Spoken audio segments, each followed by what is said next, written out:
नीरू का बेटा फौज में बड़ी पोस्ट पर था। वो हमेशा तैनाती में बाहर रहता। घर में अकेली नीरू बोरियत महसूस करती थी। नीरू की सहेलियों ने उसे सलाह दी कि वो अपने बेटे की शादी करवा दे। बहू के आ जाने से सब ठीक हो जाएगा। बेटा अपार, तू तो फौज में रहता है, मुझे घर में अकेलापन काटने को दौड़ता है। तू एक काम कर बेटा, शादी कर ले, फिर बहू के साथ मैं घर में आराम से रहूंगी। क्या माँ, मैं जब तक मेजर नहीं बन जाता शादी नहीं करूंगा। तुम कहीं घूमने जाया करो, लेकिन शादी की बात मत करो। इतना कहकर अपार वहां से चला जाता है, लेकिन जाते वक्त उसे माँ की भी चिंता रहती है। एक दिन दरवाजे की घंटी बजती है। नीरू दरवाजा खोलती है तो सामने एक सुंदर सी लड़की साड़ी पहनकर सर पर पल्लू रखकर खड़ी होती है। कौन हो तुम बेटा, और तुम्हें किसने भेजा है? मेरा नाम कंचन है और मैं आपके बेटे अपार की बीवी और आपकी बहू हूँ। तभी घर का फोन बजता है। नीरू फोन उठाती है तो अपार का फोन होता है। माँ, कंचन आ गई। वो आपकी बहू है माँ, और मैंने उससे शादी कर ली है। आप अकेली रहती हैं तो मैंने आपके लिए शादी कर ली माँ। अच्छा बेटा, बहू तो आ गई, बहुत सुंदर है। अब ना मैं आराम से घर में खुश रहूंगी। इतना कहकर नीरू जैसे ही कंचन की तरफ देखती है, वो उसके पैर छूती है। नीरू कंचन को आशीर्वाद देकर गले लगा लेती है। अगली सुबह नीरू सोकर उठती है तो अरे, सारा घर कितना चमक रहा है। इतनी सुबह घर का सारा काम किसने किया? तभी कंचन हाथ में स्वादिष्ट नाश्ता और चाय लेकर आती है और टिपॉय पर रखकर कंचन के पैर छूती है। बहू को देखकर नीरू काफी खुश हो जाती है। वो कंचन से कहती है, कंचन बेटा, आज मेरे घर में किटी पार्टी है, तुम मेरी सहेलियों के लिए कुछ अच्छा बना लेना। माँ, मुझे अच्छा बनाना नहीं आता, आप बता दीजिए, मैं बना दूंगी। अरे मैं भी तो नहीं जानती। ऐसा कर, शाम को इटालियन खाना, सी फूड और हाँ, चाइनीज खाना बना लेना, ठीक है? कंचन नीरू की बात सुनकर खुश हो जाती है। हाँ माँ, मैं तो ये सब बना सकती हूँ, आप चिंता ना करें। शाम को नीरू की सहेलियां आती हैं, जहाँ कंचन अकेले बनाए स्वादिष्ट खाना बनाकर खिलाती है।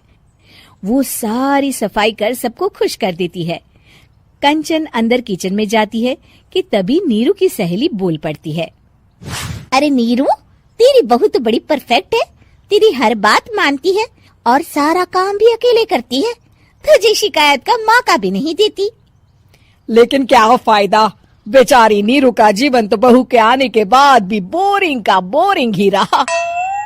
क्यों, ऐसा क्यों बोल रही है? अब तो मेरे साथ मेरी बहू भी रहती है।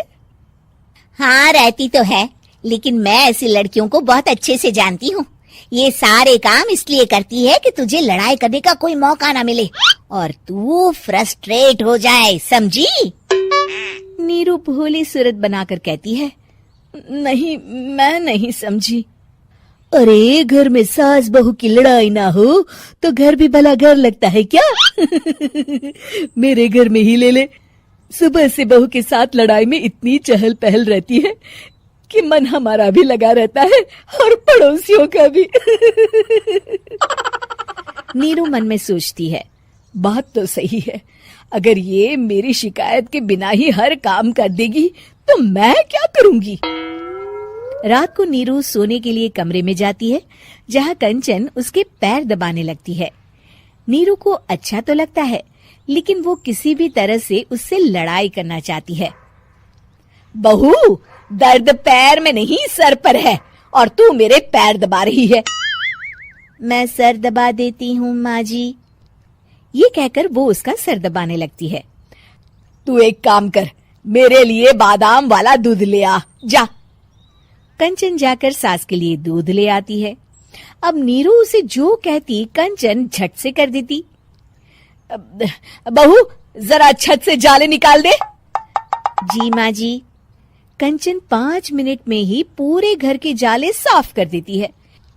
नीरू तो देखती की देखती ही रह जाती है। कमाल है, ये तो हर काम कर रही है।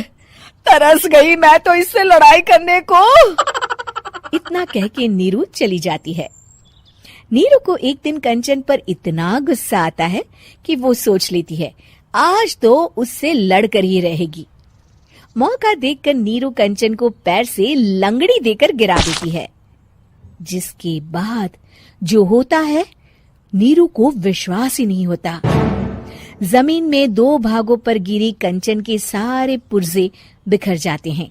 स्प्रिंग और उसके अंदर से रंग बिरंगी लाइट जलने लगती है। तभी घर की घंटी बजती है। नीरू डरकर दरवाजा खोलती है तो सामने अपार खड़ा होता है।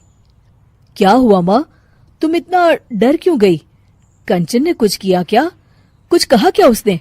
मैं अभी बताता हूँ। तभी अपार की नजर कंचन पर पड़ती है। अरे माँ, तूने ये क्या किया? कंचन को तोड़ दिया। तुम्हारी खुशी के लिए मैंने रॉबर्ट को तुम्हारी बहू बनाकर भेजा था, जिससे तुम्हारी हर इच्छा पूरी हो और तुम खुश रहो। माँ, ये तो इंसान थी भी नहीं, इससे तो गलती हो ही नहीं सकती थी। फिर आपने इसे क्यों तोड़ा? क्या गलती थी इसकी माँ? बेटा, इसकी सबसे बड़ी गलती ये थी कि ये इंसानों की तरह सास से लड़ाई नहीं करती थी। अपार माँ की बात सुनकर हैरान रह जाता है।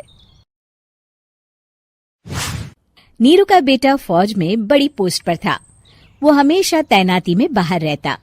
घर में अकेली नीरू बोरियत महसूस करती थी। नीरू की सहेलियों ने उसे सलाह दी कि वो अपने बेटे की शादी करवा दे। बहू के आ जाने से सब ठीक हो जाएगा। बेटा अपार, तू तो फौज में रहता है, मुझे घर में अकेलापन काटने को दौड़ता है। तू एक काम कर बेटा, शादी कर ले, फिर बहू के साथ मैं घर में आराम से रहूंगी।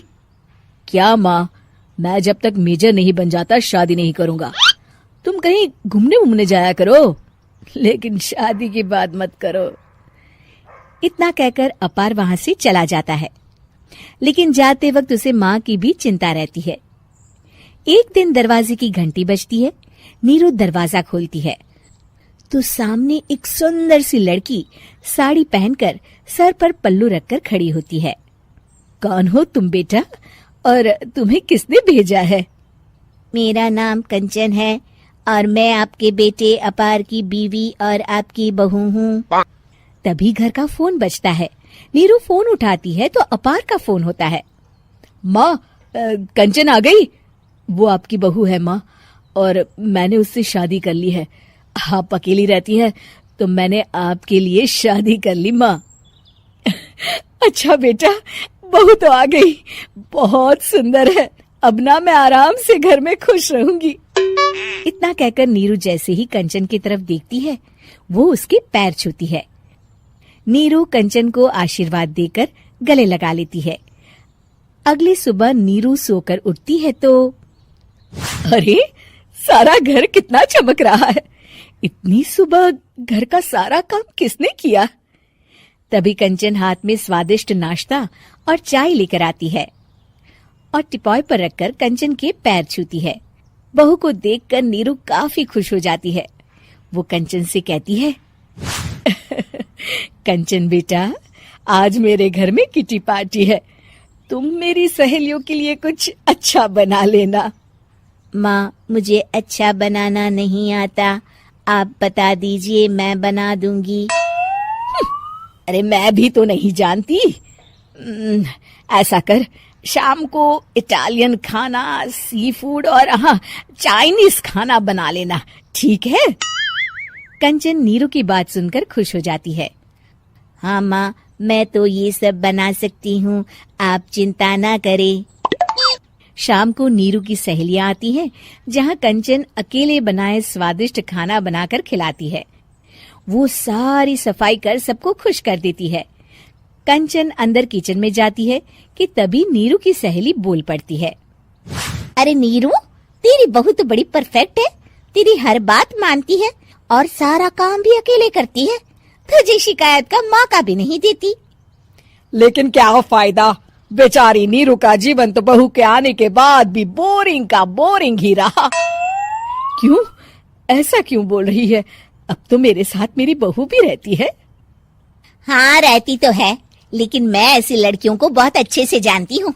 ये सारे काम इसलिए करती है कि तुझे लड़ाई करने का कोई मौका ना मिले और तू फ्रस्ट्रेट हो जाए, समझी?